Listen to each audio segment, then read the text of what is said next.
Fl-aħħar xhur sar progress sostanzjali u ntlaħqu miri importanti fit-twettieq tal-proġett tal-pipeline tal-gass bejn Malta u Sqallija.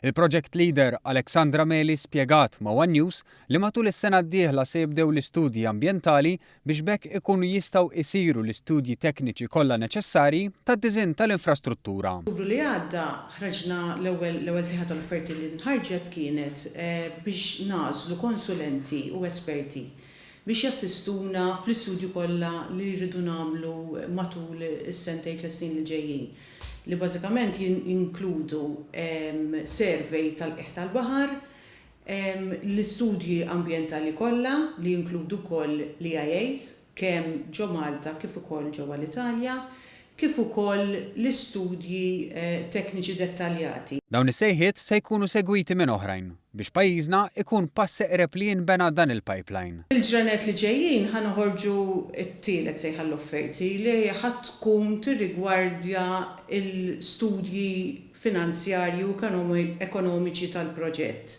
Dan jagħmilha possibbli biex imbagħad inkunu nistgħu napplikaw għal fondi Ewropej biex jinbena l-infrastruttura kollha li jkun hemm bżonn għall-pipeline.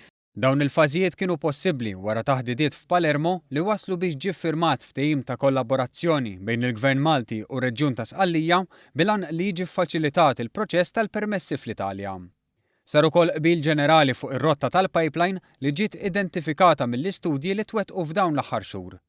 Id-diżinn bażiku tal-pipeline u terminal stations f'Dellimara u f'Ġela fi Sqallija huwa konkluż. Il-pipeline se jkun twil madwar 160 km u se jitqiegħed f'fond ta' 160 metru. Is-sena li għaddiet saru wkoll studji ġeoloġiċi preliminari tal-blat f'Dellimara biex tiġi stabbilita l-possibbiltà li l-pipeline jgħaddi minn taħt l-art.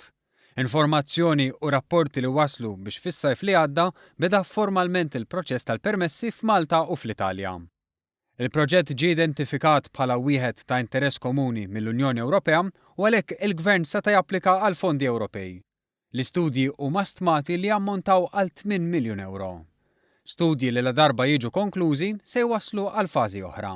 Il-pjan huwa li l-permessi jinkisbu sal-2020 biex imbagħad inkunu nistgħu napplikaw għal fondi Ewropej taħt il-Connecting Europe Facility għal-bini tal-proġett. Kif ukoll mbagħad nkunu nistgħu wkoll noħorġu sejħa l-offerti biex nagħżlu kuntratturi biex jibnu il-proġett. La darba jitlesta l-pipeline tal-gass, it-tanker tal-LNG ikun jista' jitlaq mill-port ta' Marsa Xlokk. Bil-proġett għandu jitlesta sal-2024.